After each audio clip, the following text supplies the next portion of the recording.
জান্নাতের দরজা দিয়ে ঢোকার পরেই আপনারা কিছু দূর হাঁটার পরেই এই লিফট পাবেন, লিফট বা সিঁড়ি পাবেন। অনেকে অনেক জায়গাতে ঢোকে কারণ ১০০ টির উপরে দরজা আছে। যারা হজে আসছে বা যারা ওমরা করছে ভাই তাদের বোঝাতে পারবো না। আল্লাহর কসম বলতেছি। হ্যাঁ, পৃথিবীর সবচেয়ে সুন্দর জায়গা, সবচেয়ে মনে সুখের জায়গা। আমি বুঝাইতে পারব না যে ভিতরে কি হচ্ছে এখানে আসার পরে। মানে যতক্ষণ আমি ভিডিও করছি না বা ভিডিও ছাড়াও অনেক টাইম আমি এখানে বসেছিলাম। রাতে ৩টা-৪টা পর্যন্ত বসেছিলাম। মানে এখান থেকে যাইতে মন চাচ্ছে না। আপনারা বুঝাইতে পারব না আমার ভিতরের ফিলিংসটা কি। জিন্দেগির সবচেয়ে বড় যদি শোক থাকে দুনিয়ার কোনো কিছু বাদ দিয়ে সবকিছু এখানে ফেলে রাখি বসেছিলাম।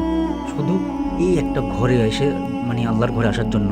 দোয়া করেছি যে একদিন না একদিন যাবো। কিন্তু আল্লাহ আমাকে নিয়ে আসছে। নিয়ে এসে মনের ভিতরে যে শোকটা দিয়েছে পৃথিবীর আর কোথাও এই শোকটা আমি পাই নাই বা পাবও না।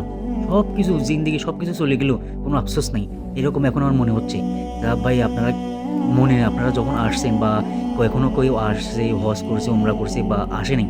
যদি তারা আসছে, যারা উমরা করার পরে তাদের মনের ফিলিংসটা কী হইছে আমি জানি না। কিন্তু আমার মনের মধ্যে যেটা হচ্ছে সেটা আপনাদের বোঝাতে পারব না। কক্ষনো এটা আমার মুখ থেকে মানে ওই ফিলিংসটা বের হচ্ছে না যেটা আমি পাইছি এখানে আসার পরে।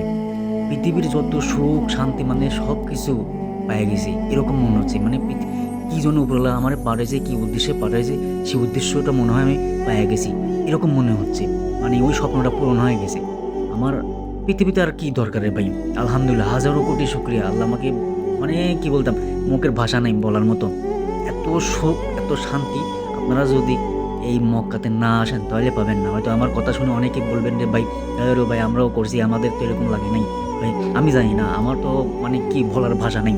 কি ধরনের ভাষা চান আপনি? আমি এসব বলতে পারি না বা আমার কাছে ওইসব ভাষা নাইও বলার। আমি এইটুকু বলতে চাই, আমার মতো পৃথিবীর সুখী শান্তি মানুষ বর্তমানে কেউ নেই। এত শান্তি, এত ভালোবাসা, উফ! ভাই রে ভাই, কি বলতাম? পৃথিবীতে জন্মের পর থেকে এখন পর্যন্ত পাই নাই। মানে এই হজ্জার আগ পর্যন্ত পাই নাই। আল্লাহ যেন আবার আসার তৌফিক দান করে, সেই দোয়াই করি। আমরা তো একবার একদিনে করছি, এবার আবার রাত্রে করতেছি। দিনের মক্কাও দেখেছেন, কাবা দেখেছেন, এখন রাত্রের কাবাও দেখেন কত সুন্দর।